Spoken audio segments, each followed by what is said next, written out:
Hey guys, it's Lauren. For today's video, I'm going to be giving out the project file for one of my most popular edits. It's actually an edit of me that I made when I went undercover as a fan page for myself. And to my surprise, it's become a really big trend in the editing community. If you're not familiar with the edit, here it is.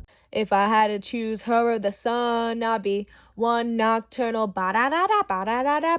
Take a look at my girlfriend, woo! She's the only one I got, ba-da-da-da, ba-da-da.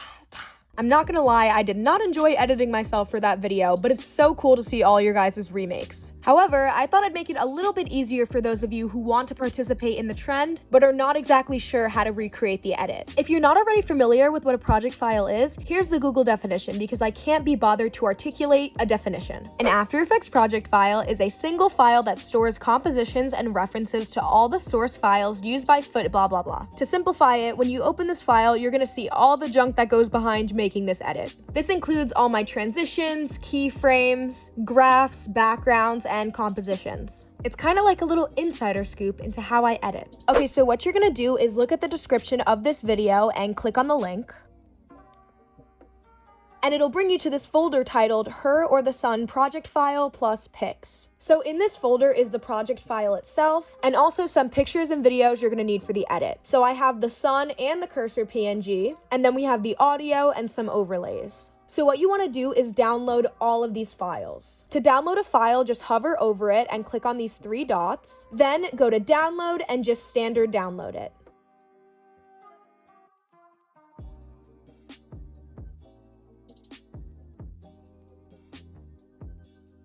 So on your computer, you're gonna wanna go to your downloads folder, and you wanna find the project file that you downloaded. Then just double click to open it.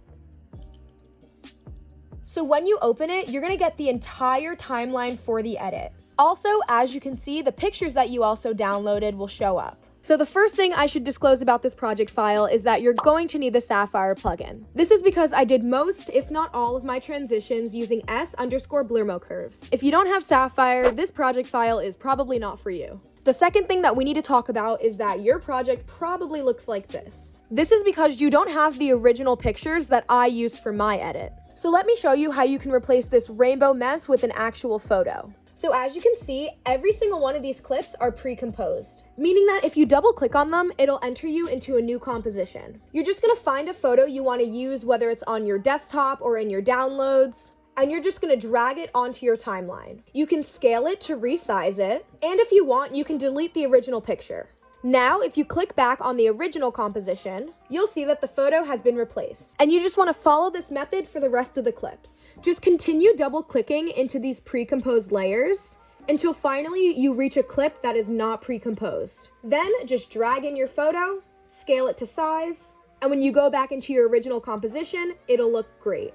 Now this all seems super easy, but what about clips that have masking on them? When you enter the pre-composed layer and you try to replace the image, this method just doesn't work out. As you can see, it's not automatically masked. This is because the mask I created for the original picture obviously is not going to fit my new picture because they're two entirely different photos.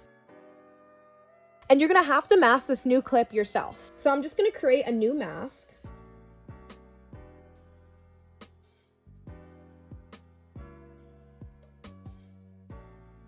Then click F on your keyboard and change the mask feather to 8. Now, to fit the true essence of the original edit, you're going to hit Command D on your keyboard to duplicate this mask. Click on the clip that's on the bottom and hit M on your keyboard twice so you can see mask expansion, and increase the mask expansion to around 30 pixels. Then in Effects and Presets, look up Fill, add that to the clip on the bottom, and change the fill color from red to white, or really any color you want. Now, when I go back to my original composition, I have my intended mask. The last thing you really need to do is add your own watermark up here. I've added a text box in the timeline, so you can just go up to your text tool and erase what it says here by putting your own username. Also, feel free to change this font. All you have to do is click on the text with the text tool, highlight your entire username, then scroll down to character, and choose whatever font you want to use. If you want to use the same font as me, I'm using Dream Orphans, and I downloaded it off of this website called dafont.com. The link to this specific page will be in the description, but if you're not sure how to download fonts, I'll show you right now. Just click on this button that says download, double click on the download, Go inside the folder, and once you're in it, double click on one of the images. I'm just going to choose this one.